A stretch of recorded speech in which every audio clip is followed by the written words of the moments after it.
and welcome back to another Artifact Corner. Today we will be looking at a small gold-colored pendant with a mother-of-pearl center with a logo cut from it. This symbol is from the Freemasons and belonged to Henry Delord. Henry was a member of the Freemasons and was a Worshipful Master at a local lodge, and established the first Masonic lodge in the North Country. The Freemasons group is shrouded in quite a bit of mystery. Let's learn a bit more about Freemasonry. Freemasonry consists of fraternal groups that trace their origins to medieval guilds of stonemasons. Freemasonry is considered the oldest existing secular fraternal organization, with documents and traditions dating back to the 14th century. The earliest Masonic texts each contain some sort of a history of the craft of masonry. The oldest known work of this type, the Halliwell manuscript, also known as Regius Poem, dates from between 1390 and 1425. This document was a brief history in its introduction, stating that the craft of masonry began with Euclid in Egypt and came to England in the reign of King Athelstan, sometime between 924 and 939.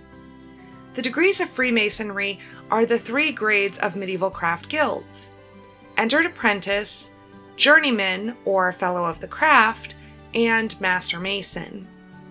The candidate of these three degrees is progressively taught the meanings of the symbols of Freemasonry and entrusted with grips, signs, and words to signify to other members that he has been so initiated. So, what would it be like to join this organization, particularly around the beginning of the Masons? In England, a boy would leave home at 9 or 10 years of age already literate in English and French, educated at home or at the petty junior schools. From then until the age of 14, he would attend monastery or grammar school to learn Latin, or as a page in a knightly household would learn deportment in addition to his studies. Between the ages of 14 and 17, he would learn the basic skills of choosing, shaping, and combining stone, and then, between the ages of 17 and 21, be required to learn by rote a large number of formal problems in geometry. 3 years as a journeyman would often finish with the submission of a masterwork dealing with a set problem in construction or design. At this point, he was considered qualified but still had a career ladder to climb before attaining the status of Master Mason on a large project. In his function as architect, the Master Mason probably made his plans for each successive stage of a build in silver point on a prepared parchment or board. These would be realized on the ground by using a larger compass than the one used for drafting. Medieval architects are depicted with much larger compasses and squares where they are shown on a building site.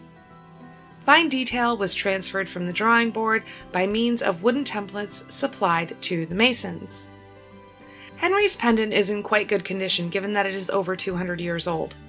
It is an interesting part of his life, and we are lucky to have it in our collections. Thanks so much for stopping by.